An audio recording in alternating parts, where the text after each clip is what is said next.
مقام ہے آپ کی جو ہے کیا ہے وہ محبت کا کیا مقام ہے اور کیا جو ہے کیا ہے اہمیت ہے. اب امام کا جملہ سنیے. امام ہمارے پانچویں امام فرماتے ہیں, اب جملہ سنیے گا جا کے. پانچویں امام فرماتے ہیں دین میں ہماری محبت کے علاوہ ہے ہی کیا.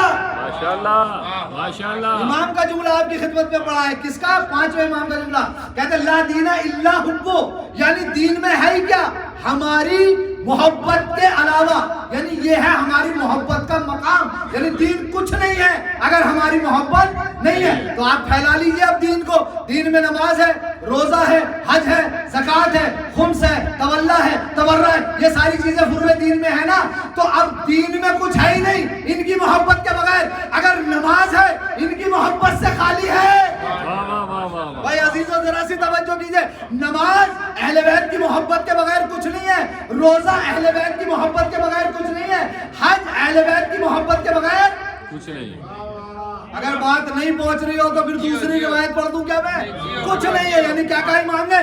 دین میں ہماری محبت کے بغیر ہے ہی نہیں کچھ.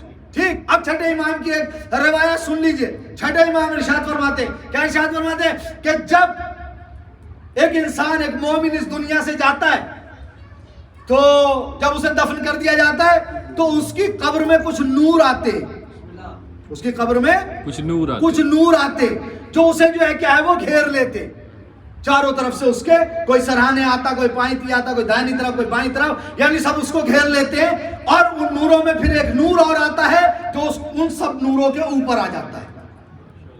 دیکھیں یہاں پر ایک بحث یہ آئے گی, تجسیم اعمال کی بحث آ جاتی ہے. کیا اعمال بھی مجسم ہو کر آئیں گے؟ ہاں, تجسیم اعمال یہی ہے کہ اعمال نور کی شکل میں جو ہے کیا ہے وہ قبر کے اندر آئیں گے. آج خطبہ جمعہ میں جو ہے کچھ چیزیں میں نے پڑھی ہیں لیکن میں اس کو پڑھنا نہیں چاہتا, اس وقت جو ہے موضوع بدل جائے گا. کیا قبر کے اندر کچھ نور آئیں گے؟ اب توجہ سنیے گا توجہ سے.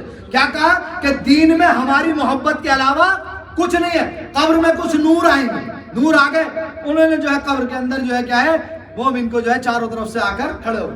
اب جب نور آ گئے اور وہ جو اوپر نور ہے وہ نور کہے گا سرانے والے نور سے, ہاں بھائی کون ہو, تعارف کراؤ ذرا اپنا. کیا کہے گا؟ تعارف کراؤ کہ جو ہے کون ہو. کہا کہ بھائی میرا تعارف یہ ہے کہ میں اس جو ہے مرنے والے کی نماز ہوں. اچھا بھائی. پھر وہ جو ہے جو اوپر نور ہے وہ پھر پوچھے گا دوسرے والے جو دائنی طرف کھڑا, کون ہو بھائی, کیا نام ہے تمہارا, کون ہو, کیسے آئے ہو. کہا کہ میں اس جو ہے مرنے والے کی جو ہے کیا روزے ہوں. پھر جو بائیں طرف ہے وہ اس سے پوچھا جائے گا تم کون ہو, کہا میں اس کا حج ہوں. پھر بائیں والے سے پوچھا جائے گا تم کون ہو, کہا کہ میں اس کے وہ اعمال خیر ہوں جو اس نے اعمال صالح انجام دیا ہے. یہ جب سارے نوروں سے, اب میرے ساتھ آنا پڑے گا آپ کو اگر میں یہ روایت پڑھنا ہوں تو ٹھیک ہے. جب یہ سارے نوروں سے پوچھ لیتا ہے, یہ اوپر والا نور سب سے تعارف کرا لیتا ہے, تو اب یہ سارے مل کے ہمت کرتے ہیں, کہتے ہیں کہ بھئی آپ نے ہمارا تو انٹروڈکشن لے لیا, ہمارا تو تعارف ہو گیا, آپ بھی تو بتاؤ آپ کون ہو. لا دین الا حبو. پانچویں امام فرماتے ہیں کہ دین میں ہماری محبت کے علاوہ کچھ نہیں ہے. اب یہ سارے مل کے کہتے ہیں بھئی آپ نے تو تعارف لے لیا, آپ کون ہو. تو یہ جو نور سب سے اوپر ہے وہ کیا کہتا ہے کہ میں ہوں تو تم ہو. بھائی عزیزوں نہیں ایسے ہلکے سے ماشاءاللہ نہیں کہیے, میرے ساتھ آئیے. کیا کہتا ہے یہ نور جو اوپر ہوتا ہے کہ میں ہوں تو تم ہو. جیسے یہ کہتا ہے تو عجیب ایک کیفیت ہے بھائی ہم تیری وجہ سے, یعنی ہم کچھ ہے ہی نہیں. نماز والا نور کہہ رہا ہم کچھ نہیں, روزے والا کہہ رہا ہم کچھ نہیں, حج والا کہہ رہا ہم کچھ نہیں, اعمال صالح والا کہہ رہے ہیں ہمارے کوئی اوقات ہی نہیں, ہم کچھ ہے ہی نہیں, تمہاری وجہ سے ہم ہیں. تو یہ نور اوپر والا کہتا کہ ہاں میں ہوں تو تم ہو. کہا سیدھا سیدھا تعارف کرائیے, ہو کون. اب یہ نور کہتا ہے میں ولایت آل محمد کا نور ہوں.